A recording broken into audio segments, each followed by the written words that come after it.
Hi guys, I'm very happy because you're watching my video. If you like my video, please subscribe for further videos. Sai Pallavi ఈ పేరు వినగానే కొంతమంది great dancer అంటారు, ఇంకొంతమంది మంచి actor అంటారు, ఇంకొంతమంది అయితే మంచి హ్యూమన్ బీయింగ్ అంటారు. అందం, అభినయం ఇవన్నీ ఉన్న వాళ్ళు ఇండస్ట్రీలో చాలా మంది ఉన్నారు. కానీ సాయి పల్లవి ఎంచుకున్న పాత్రలు, ఆమె యాక్టింగ్ ఆమెకి ఒక హీరో రేంజ్ ఫ్యాన్ ఫాలోయింగ్ ని తీసుకొచ్చాయి. అందుకే సాయి పల్లవికి ఉన్న నేమ్, రెస్పెక్ట్ ఇండస్ట్రీలో ఏ హీరోని కూడా లేవు. ఫిదా సినిమాతో మనందరికీ పరిచయం అయి తన యాక్టింగ్ తో, డాన్సులతో మనందరినీ ఇంకా ఫిదా చేస్తూనే ఉంది. 1992 మే 9న తమిళనాడు స్టేట్ లోని ఊటికి దగ్గరలో ఉన్న కొత్తగిరి అనే గ్రామంలో రాధారాణి సెంతమలై దంపతులకి జన్మించింది సాయి పల్లవి. సాయి పల్లవికి చెల్లెలు పూజ కూడా ఉంది. వీళ్ళిద్దరూ కవల పిల్లలు. వాళ్ళ అమ్మగారు పుట్టపర్తి సాయిబాబా భక్తురాలు. అందుకే పెద్ద కూతురికి సాయి పల్లవి అనే పేరు పెట్టుకుంది.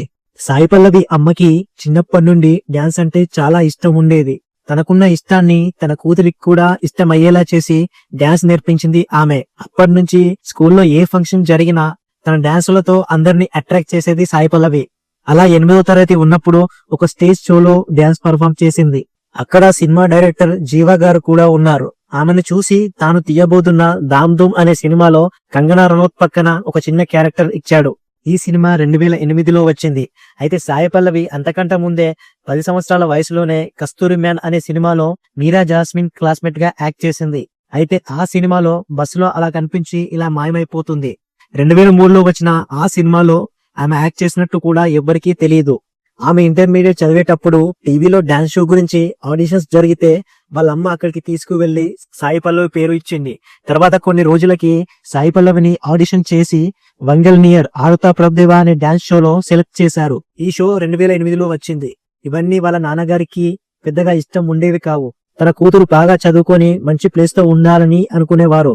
తను ఇండియాలోనే ఉంటే షూటింగ్లని, డాన్స్ షోలని, చదువుని నెగ్లెక్ట్ చేస్తుందేమోనని భయపడి ఇంటర్ అయిపోగానే మెడిసిన్ కోసం జార్జియా పంపించారు.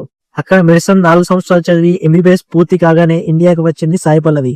అప్పుడే తెలుగులో సౌత్ ఇండియాలో అతిపెద్ద dance show the ultimate dance show season 4 ladies special audition జరగడంతో వాళ్ళ అమ్మగారు వెంటనే హైదరాబాద్ తీసుకొచ్చారు.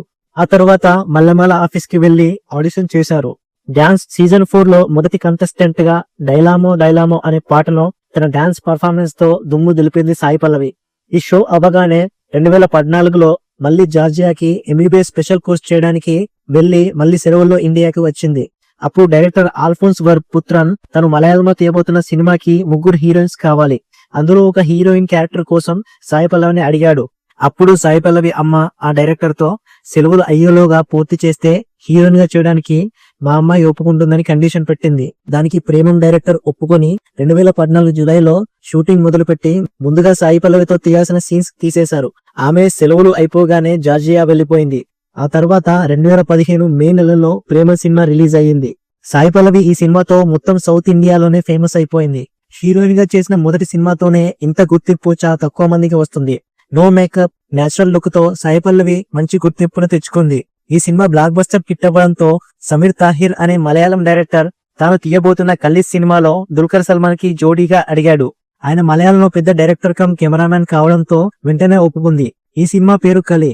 ఈ సినిమాను 2016 మార్చిలో రిలీజ్ చేశారు. ఈ సినిమా కూడా సూపర్ డూపర్ హిట్ అయింది. ఈ సినిమాను తెలుగులో హే పిల్లగాడ అనే పేరుతో డబ్ చేశారు. తాను ముందు నటించిన ప్రేమ సినిమాలో నటనకు గాను ఉత్తమ నటిగా 2016లో ఫిల్మ్ఫేర్ అవార్డు కూడా అందుకుంది సాయి పల్లవి. కలి సినిమా రిలీజ్ అవ్వక ముందే శేఖర్ కమ్ముల గారు తన ముసరు సినిమా కోసం మంచి రెబల్ గా తెలంగాణ అమ్మాయిలో ఉండే ఒక హీరోయిన్ కోసం వెతుకుతున్నారు. అప్పుడే ప్రేమ మూవీలో చేసిన పల్లవి అనే అమ్మాయి బాగుంటుందని శేఖర్ కమ్ముల గారు దిల్రాజ్ గారికి చెప్పారు. ఆ తర్వాత సాయి పల్లవికి ముసరు సినిమా కథ అంతా చెప్పి ఒప్పించారు శేఖర్ కమ్ముల గారు. ఈ సినిమా కోసం సాయి పల్లవి తెలంగాణ యాసను, ట్రాక్టర్ డ్రైవింగ్ నేర్చుకుంది. ఈ మూవీకి ముసరు అనే టైటిల్ బాలేదని ఫిదా అని పెట్టి 2017 జూలైలో రిలీజ్ చేశారు. సినిమా రిలీజ్ ముందు వరకు నిజానికి ఎవరికి కూడా ఈ సినిమా మీద ఎక్స్పెక్టేషన్స్ ఏమీ లేవు. కానీ ఈ సినిమా రిలీజ్ అయిన తర్వాత సాయి పల్లవి యాక్టింగ్ కి ఫిదా అయిపోయారు ఆడియన్స్. నిజంగా ఒక తెలుగు అమ్మాయి ఎలా ఉంటుందో అలా యాక్ట్ చేసింది సాయి పల్లవి. చాలా మంది కూడా తెలుగు అమ్మాయే అనుకున్నారు. ఆ తర్వాత ఫిదా సినిమా బ్లాక్ బస్టర్ హిట్ అయి 2016 సంవత్సరంలో సాయి పల్లవికి బెస్ట్ ఫిలింఫేర్ అవార్డును కూడా తెచ్చింది. ఫిదా సినిమా అయిపోయిన తర్వాత ఎంసీఏ సినిమాలో నాని పక్కన యాక్ట్ చేయడానికి ఓకే చేశారు దిల్రాజ్ గారు. ఈలోగా సాయి పల్లవి నాన్నగారికి ఆరోగ్యం దెబ్బతినడంతో హాస్పిటల్లో చేర్పించారు. దాంతో ఎంసీఏ కొంచెం లేట్ అయింది. షూటింగ్ టైంలో నానికి సాయి పల్లవికి మనస్పర్ధలు కూడా వచ్చాయి. చివరికి ఎంసీఏ షూటింగ్ పూర్తి చేసుకుని 2015 డిసెంబర్లో రిలీజ్ చేశారు. ఈ సినిమా కూడా తెలుగులో మంచి హిట్ అయింది. దీంతో సాయి పల్లవికి గోల్డెన్ లెగ్ అనే ముద్ర పడిపోయింది. ఆ తర్వాత 2018లో కరణ్ సినిమాలో నాగశౌర్యతో యాక్ట్ చేసింది. ఆ సినిమాని 2 లాంగ్వేజెస్ లో రిలీజ్ చేశారు. అదే ఇయర్ లో శర్వానంద్ తో పడి లేచే మనసు, తమిళ్లో ధనుష్ తో కలిసి మారీ 2, సూర్యతో ఎన్జీకేలో యాక్ట్ చేసింది. తెలుగులో కూడా నాది నీది ఒకే కథ డైరెక్టర్ వేణుగుడుగ డైరెక్షన్ లో విరాట పర్వం అనే మూవీ చేసి మంచి పర్ఫార్మెన్స్ ని డెలివర్ చేసింది. ఆ తర్వాత మళ్ళీ శేఖర్ కమ్ముల గారితో లవ్ స్టోరీ అనే మూవీ చేసి మరో బ్లాక్ బస్టర్ హిట్ తన ఖాతాలో వేసుకుంది. జనరల్ గా సాయి పల్లవి కాంట్రవర్సీలకు దూరంగా ఉంటుంది. కానీ గతంలో ఒక ఇంటర్వ్యూలో సాయి పల్లవి మాట్లాడుతూ ఇండియన్ ఆర్మీ గురించి, కాశ్మీర్ పండిట్ల ఊచకోత గురించి ఆమె చెప్పిన మాటలు వివాదానికి కారణమయ్యాయి. సెన్సిటివ్ టాపిక్స్ మీద తను మాట్లాడిన విధానం చాలా మందికి నచ్చలేదు. దాంతో సోషల్ మీడియాలో బాయ్కట్ సాయి పల్లవి అనే హ్యాష్ ట్యాగ్ విపరీతంగా ట్రెండ్ అయింది. తను విరాటపురం ప్రమోషన్స్ టైంలో ఇప్పటికీ తనపై నెగటివిటీ వచ్చేలా చేసింది. అమరాన్ సినిమా రిలీజ్ కి ముందు టైంలో మరోసారి ఆ మాటలు వైరల్ అయ్యాయి. సమస్య పరిష్కారానికి హింస కరెక్ట్ కాదు. ఒకప్పుడు చట్టం లేకపోవడం వల్ల యుద్ధాలు చేశారు. ఇప్పుడు ఆ అవసరం లేదు. పాకిస్తాన్ వాళ్ళు ఇండియన్ ఆర్మీని, ఇండియన్ ఆర్మీ వాళ్ళు పాకిస్తాన్ ఆర్మీని టెర్రరిస్టుల్లాగే భావిస్తారని సాయి పల్లవి ఆ ఇంటర్వ్యూలో చెప్పింది. రీసెంట్ గా వచ్చిన అమరాన్ మూవీలో సాయి పల్లవి ఆర్మీ అధికారి వైఫ్ గా యాక్ట్ చేసింది. ఒక భారత సైనికుడి బయోపిక్ లో తన భార్యగా నటించే రైట్ సాయి పల్లవికి లేదంటూ చాలా మంది తీవ్రంగా విమర్శలు చేశారు. ఇలా సాయి పల్లవిపై ఎన్ని విమర్శలు వచ్చినా కూడా అమరన్ మూవీ రిలీజ్ అయి బ్లాక్ బస్టర్ హిట్ అయింది. ఇప్పుడు సాయి పల్లవి చేసిన లేటెస్ట్ సినిమా తండేల్. ఈ మూవీ ఈ మంత్ లోనే రిలీజ్ అయి బ్లాక్ బస్టర్ హిట్ అవ్వడమే కాదు 100 కోట్ల క్లబ్ లో కూడా చేరింది. మూవీలో తన యాక్టింగ్ కి కూడా మంచి అప్రిషియేషన్ వచ్చింది. ఫైనల్ గా సాయి పల్లవి పెళ్లి పిల్లల గురించి మాట్లాడితే సోషల్ మీడియాలో తనకి పెళ్లైనట్టు, పిల్లలు కూడా ఉన్నట్టు ఫొటోస్ బాగా వైరల్ అవుతున్నాయి. నిజానికి అందులో కొంచెం కూడా నిజం లేదు. తను జార్జియాలో మెడిసిన్ చదువుతున్నప్పుడు ఒక అబ్బాయిని ప్రేమించిందట. అతని గురించి వాళ్ళ అమ్మా నాన్నలకు కూడా చెప్పిందంట.